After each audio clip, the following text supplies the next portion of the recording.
Welcome back to another pick ban recommendations video. Going into week 5 of the LCS, we've had a week's worth of patch 13.3 data to go over.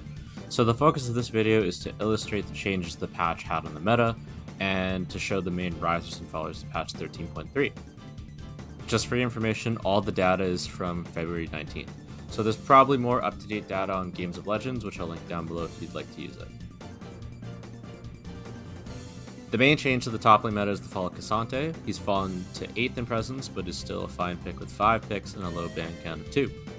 The main climber this patch was Gnar, jumping up 2 slots to take 4th in presence.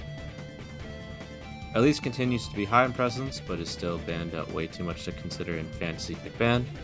Maokai and Sejuani continue to be the best picks in the jungle, with Vi and Wukong making up the solid second tier picks.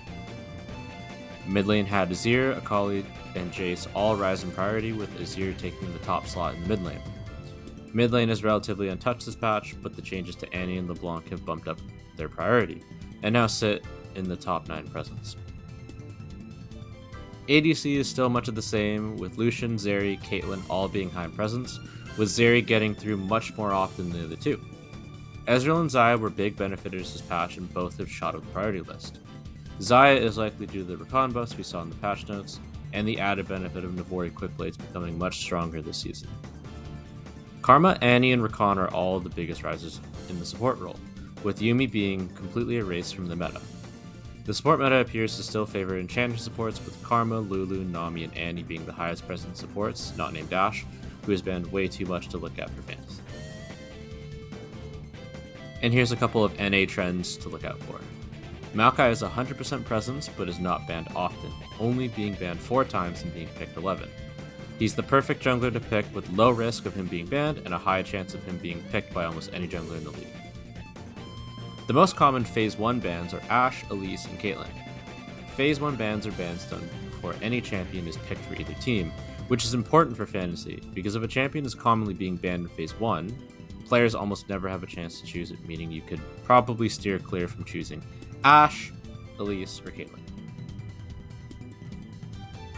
Sign factors in much more in NA than other regions, having the 3rd highest presence in the LCS. It was picked 5 times last week, making up half of the Sion picks in the top 4 regions, which makes sense, seeing as how Cassante has been nerfed, and the LCS is much more of a team-fighting league, where late-game teamfights tend to be the deciding factor in games, and the majority of teams can't punish Sion hard enough to make them irrelevant later. With all that out of the way, here are my recommendations for Week 5 of Fantasy. In the top lane, the safest picks are Sion or Renekton, with Ornn, Aurelia, and Cassante all being options if your top laner doesn't pick either one of Sion or Renekton. In the jungle, Maokai is the clear number 1 option, while Sejuani and Vi are still decent if you see that your jungler tends to choose them more. Jarvan is someone to look out for in the coming weeks, but might be a bit too risky to choose this week.